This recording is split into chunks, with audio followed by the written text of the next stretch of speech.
Hey there, Internet. Welcome to the Hard On Gear channel, where I discuss and review my used and abused knives and gear. Knife of the Week, episode 12. Right here we have the Toray Anaconda, Leatherman Squirt PS4, this little crazy thing, the CRJB Rampart, which you do not see on this channel too much. Next to that, Spyderco Delica, and of course, SE Azula 2, which I just finished a giveaway for.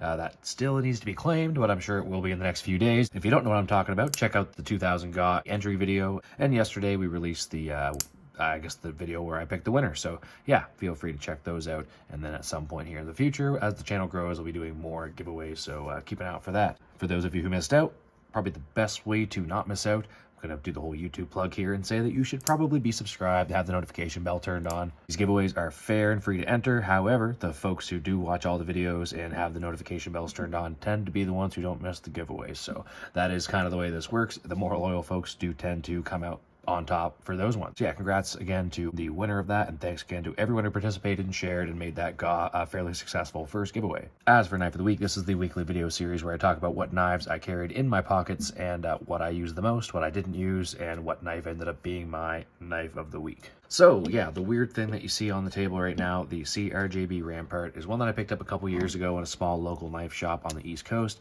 It is not something I carried a whole bunch. There's a few things wrong with it. I mean, the first thing right off the bat, communism. Second thing is the shape of the knife. While it's super cool, definitely does feel weird in the pocket. In the hand, it actually feels pretty damn good. The ergonomics, for as weird of a shape and design as this is, it makes it feel quite nice. And the huge blade compared to that tiny handle ratio, I really do like the way that this feels. But gotta say, the Wharncliffe cuts really freaking well. The overall cutting ability of this knife, really freaking good. I guess that means that this is sort of a good knife, but there is just a weirdness to it about in the pocket, and just the overall, just kind of, I don't know, the feel of it, not really my thing. This is a strange piece of equipment in my collection, not something that really looks like anything else, but I figured I'd give it a try this week just because, well, why the hell not? The Delica was in my pocket for, of course, like gym pants, shorts, sweats, anything like that. And the Azula 2, I switched it up this week. Anyone noticing what's going on here with that sheath? I changed the orientation of the belt clip, and I switched it back to the old original Hard On Gear channel appendix carry. So sorry for shaking the camera, guys. And basically went with that old school traditional carry that I've been doing, that I did for, well, about a year and a half or so, I think, from a little bit before I started the channel right up until pretty much I came to the military, I'd say, actually. So yeah, about a year and a half.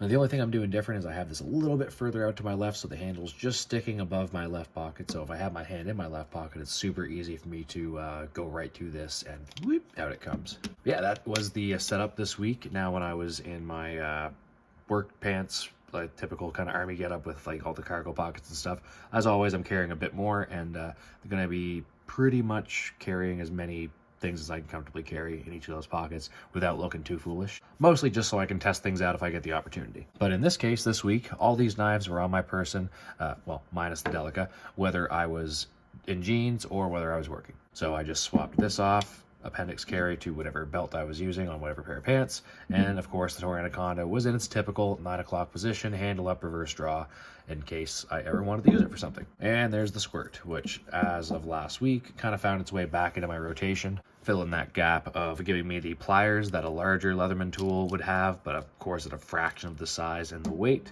But it also has the scissors, which is one of the main reasons I was carrying my Pioneer X around, that Swiss Army knife. So yeah, we're giving that a go again, and a big fan of basically the fact that I forget all about it until I need it. Didn't really use it for anything this week that I can think of, but I will try and remember to use that knife sometime just to give it a go. Didn't use the Delica for any cutting. Normally don't when I have that in that gym shorts kind of slot. However, didn't really notice it there because I kind of throw it in those shorts, change it out when needed, and don't really notice it really. Squatting, deadlifting, anything like that, I pretty much just keep that thing in there, forget about it, which is kind of ridiculous. Really don't need to be carrying a knife in those situations. It's just kind of nice to test it out and know that it's there if I need it, and if it's not bothering me, why the heck not? Yeah, so no use for that. The Azula, while it was in that cool appendix carry, I did do lots of fun drawing and practicing and all that stuff, just as far as my reaction time and clearing the clothing and all that stuff. But I didn't actually cut anything with that this week. Same thing with the Leatherman Squirt, like I mentioned. I did mess around with the Toray Anaconda a bit, and you will see by the tip of that, if you see that little bit of burr and that little bit of fuzz stuck to it, hopefully that shows up here. I definitely did a little something to the very, very, very tip of that. Now that was an extremely pointy tip, but it's ever so blunted, a little rolled actually, as you can see the tip catching my finger on that side. So yeah, just I don't know what I did with that or what I cut with it, but I was slicing a few things with this, just boxes, paper, that kind of stuff. Yeah, kind of surprised to see that. D2 steel, so pretty tough, but definitely thin enough that you're going to see some weird stuff happen if you get into some metal on metal action. But pretty easy to rub out. I'm sure I could probably even do that right now with like very minimal effort just on the Work Sharp field sharpener here. But not a big deal, because again, this isn't a knife I'm a huge fan of, and I really just wanted to test it out to say I used it. There, broke that off, and I'm really not too concerned. If I want to profile that up after and get that super pointy, I will, but it's pointy enough for anything I'm going to use this for. I promise you it's still going to penetrate anything it needs to penetrate. The Wharncliffe blade's super nice, super friendly for EDC use and that kind of stuff, very controlled, and very easy to sharpen as well. So big win on that. Again, it's a weird knife and it's not really my style. I bought it for like 40 bucks on sale, so I just thought, what the heck. Same thing, and the same time actually, as I bought the Penguin from QSP, which was like one of the big budget knives of 2021. Just knives I wanted to try because they were super cheap and on sale at the time. Bought them from my local knife store just to kind of offset my conscience a little bit, because they are cheap commie friggin' knives. Nothing against any Chinese viewers out there, of course. You personally, so long as you aren't into like taking over the world and ruining the Western way of life, we're probably pretty cool. Holy crap, let's see if that gets flagged for anything. Anyways, this is what we're looking at for my weekly use, minus that Penguin. And the knife of the week this week is actually the CRJB Rampart.